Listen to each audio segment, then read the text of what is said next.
Hello everyone, जैसा कि आज है आपका 13 फरवरी और एसएससी जीडी एग्ज़ाम का आज आपका लास्ट दिन है। तो यहाँ पर आपकी थर्ड शिफ्ट खत्म हुई है। तो देखते हैं कि आज थर्ड शिफ्ट में कौन कौन से क्वेश्चन आपके 13 फरवरी को पूछे गए हैं। लास्ट दिन है तो आप सभी लोगों को देख लेना है जिनका एग्ज़ाम है। पहला क्वेश्चन था कि वर्तमान में पंजाब का मुख्यमंत्री कौन है।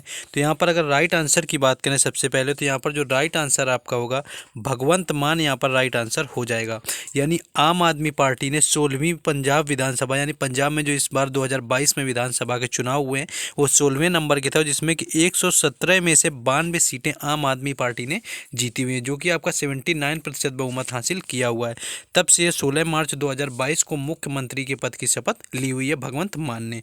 19 मार्च 2022 को 10 कैबिनेट मंत्रियों के साथ मान मंत्रालय का गठन किया था। तो यहाँ पर आपका भगवंत मान राइट आंसर हो जाएगा। और 2022 में यहाँ पर 5 राज्यों में विधानसभा चुनाव हुए थे, तो ये भी आपको याद रखना है, जिसमें उत्तर प्रदेश, उत्तराखंड, मणिपुर, गोवा और पंजाब आपका था, जो कि आपका 5 यहाँ पर राज्यों में विधानसभा चुनाव हुए थे।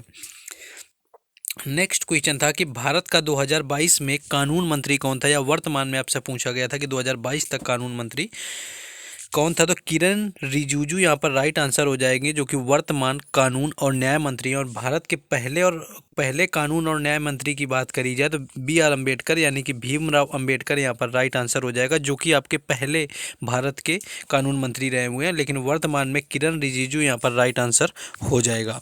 नेक्स्ट क्वेश्चन देखेंगे हम लोग कौन सा पूछा गया था। नेक्स्ट क्वेश्चन था कि जलियांवाला बाग हत्याकांड किसने करवाया था। तो रॉलेट एक्ट का विरोध करने के लिए एक सभा हो रही थी, जिसमें जनरल डायर नामक एक अंग्रेज ऑफिसर ने वहां पर आपके अकारण उस सभा में उपस्थित सभी पर भीड़ पर गोलियां चलवा दी थी, जिससे में 400 से अधिक व्यक्ति मरे और 2000 से अधिक लोग यहां पर घायल हो गए थे। तो जनरल डायर यहां पर राइट आंसर हो जाएगा, जिसने जलियांवाला बाग हत्याकांड का मुख्य यहां पर आरोपी था, जिसने गोलियां चलवाई हुई थी। नेक्स्ट क्वेश्चन देखेंगे।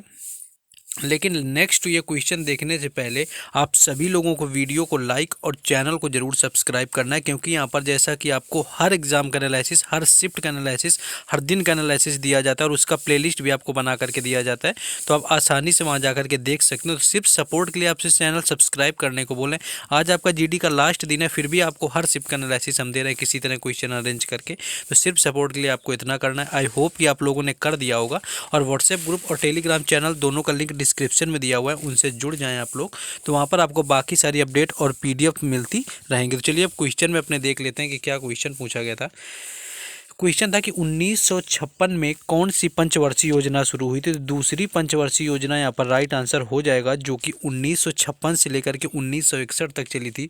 और यह आपके सार्वजनिक क्षेत्र के विकास और तेजी से औद्योगिकीकरण, ये आपकी जो दूसरी पंचवर्षीय योजना थी, ये औद्योगिकीकरण को इसने बढ़ावा दिया था, जहाँ पहली पंचवर्षीय योजना ने कृषि को बढ़ावा दिया हुआ था। तो योजना ने 1953 में भारतीय सांख्यिकी विद प्रशांत चंद्र महानबोलिस द्वारा विकसित एक आर्थिक विकास मॉडल महानबोलिस मॉडल का आपका किया हुआ था। यानी अगर मॉडल आपसे पूछा जाए तो महालनोबिस मॉडल पर आपकी द्वितीय पंचवर्षीय योजना आधारित थी। वहीं अगर हम बात करें आपकी जो पहली योजना थी, यानी वो आपके हेराल्ड डोमर मॉडल पर आधारित थी।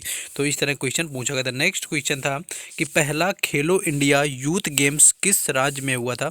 तो पहला खेलो इंडिया यूनिवर्सिटी जो गेम था आपका, पहला संस्करण आपका जो 2020 में हुआ था, Kalinga Institute of Industrial Technology Orissa में किया गया था। तो उड़ीसा यहाँ पर राइट आंसर हो जाएगा। हो सकता है कि इसके अलावा आपका कोई दूसरा गेम पूछा गया हो इंडिया से संबंधित, तो हो सकता है गुजरात भी आंसर हो जाए। तो आपको एग्जैक्ट अगर क्वेश्चन में थोड़ा सा अगर हमें डाउट लग रहा है तो आप लोग इसको एग्जैक्ट बता देंगे अगर आपको आंसर जानना है। तो यही शायद क्वेश्चन है, तो यहाँ पर आपका उड़ीसा राइट आंसर हो जाएगा। नेक्स्ट जियोग्राफी में पूछा गया था कि नर्मदा जो नदी का उद्गम कहाँ से होता है। तो नर्मदा नदी का जो आपका उद्गम है मध्य प्रदेश के अनूपपुर जिले के विंध्याचल और सतपुड़ा पर्वत श्रेणियों के पूर्वी संदेश तल पर स्थित अमरकंटक के नर्मदा कुंड से हुआ है। तो आपको अमरकंटक दिया होगा, या आपका विंध्याचल या सतपुड़ा दिया होगा, जो कि आपके मध्य प्रदेश से नर्मदा नदी का उद्गम होता है। अनूपपुर जिले के विंध्याचल और सतपुड़ा जो पहाड़ियों का आपका यहाँ पर मिलन होता है, वहाँ पर अमरकंटक से आपका संबंधित होता है। तो ये क्वेश्चन आपका यहाँ पर पूछ लिया गया था। नेक्स्ट क्वेश्चन था कि गुरु विपिन सिंह को किस नृत्य के लिए पुरस्कार दिया गया था। यहाँ पर किस नृत्य के लिए आपका पूछा गया, पुरस्कार दिया गया था, मतलब ये कि ये किस नृत्य से संबंधित थे। तो गुरु जो विपिन सिंह थे आपके मणिपुरी नृत्य के निर्देशक, कोरियोग्राफर और शिक्षक माने जाते हैं। यानी गुरु विपिन सिंह मणिपुर जो नृत्य है उसके जनक के तौर पर याद रखे जाते हैं, जैसा कि आपके क्षत्रिय नृत्य के जनक शंकर देव को माना जाता है। कई बार आपका क्वेश्चन पूछा जा चुका है।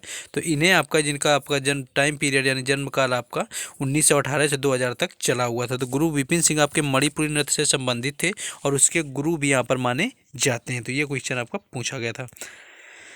नेक्स्ट क्वेश्चन था कि हरित क्रांति का मुख्य उद्देश्य क्या था। तो MS स्वामीनाथन यहाँ पर आपके भारत में हरित क्रांति के जनक थे, हरित क्रांति के जिन्हें जनक माना जाता है। और इसकी शुरुआत आपके 1966 से आपके 67 में हुई थी, यानी 1960 के दशक में हुई थी। और हरित क्रांति के फलस्वरूप मुख्य रूप से खेती में तकनीकी सुधार किए गए। इसका मुख्य उद्देश्य केवल और केवल इतना था कि आपकी कृषि उत्पादकता में दोगुना वृद्धि करना, यानी जो खाद्य फसलें थी उनके उत्पादकता में आपको वृद्धि करना, यही उद्देश्य था आपका हरित क्रांति का। और विश्व में जनक की बात करें तो नॉर्मन बोरलॉग हो जाएगा। और एक दिन ये क्वेश्चन भी पूछा गया था कि नॉर्मन बोरलॉग को कौन सा पुरस्कार दिया गया था हरित क्रांति के लिए। तो अगर बात करें कौन सा पुरस्कार दिया गया था तो नोबेल का आपका शांति पुरस्कार, यानी नोबेल का शांति पुरस्कार नॉर्मन बोरलॉग को आपके हरित क्रांति के लिए दिया गया था। तो इस तरह से क्वेश्चन मोस्टली, हाँ एक क्वेश्चन और यहाँ पर बनना है आपके लिए कि हरित क्रांति के समय भारत का कृषि मंत्री कौन था। तो S सुब्रमण्यम आपका राइट आंसर हो जाएगा। यानी एक दिन पूछा जा चुका है ये क्वेश्चन। तो S सुब्रमण्यम आपका राइट आंसर था, जो कि उस टाइम पर भारत के कृषि आपके महोत्सव मंत्री रहे हुए हैं।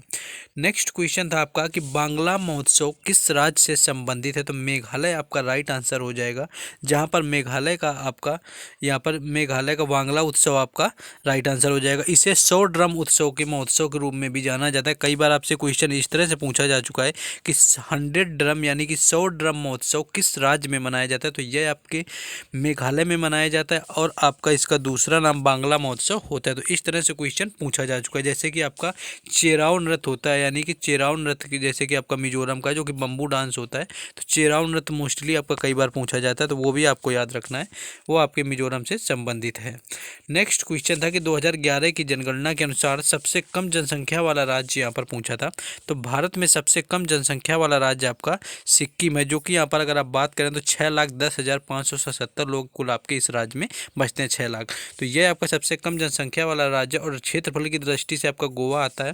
तो 2011 की जनगणना के अनुसार सबसे कम जनसंख्या घनत्व वाला राज्य आपका बात करें तो अरुणाचल प्रदेश आता है, जो कि सबसे कम जनसंख्या घनत्व है। और सबसे संघ शासित राज्यों में लक्षद्वीप सबसे कम जनसंख्या वाला आपका है।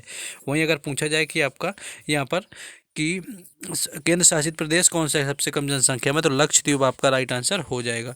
तो ये कुछ आपका था क्वेश्चन जो कि आपके थर्ड शिफ्ट में आज 13 फरवरी को पूछे गए थे। हमने बताया फोर्थ शिफ्ट का भी एनालिसिस देंगे, लास्ट शिफ्ट होगी SSC GD एग्जाम की जब तक आपके हुए हैं। तो आपको सिर्फ अब वीडियो को सपोर्ट के लिए लाइक और चैनल को जरूर सब्सक्राइब कर देना, जिससे कि हमारे हर एग्जाम के एनालिसिस के लिए आप लोगों के लिए मेहनत करते रहना। चलिए मिलते हैं नेक्स्ट वीडियो में। जय हिंद।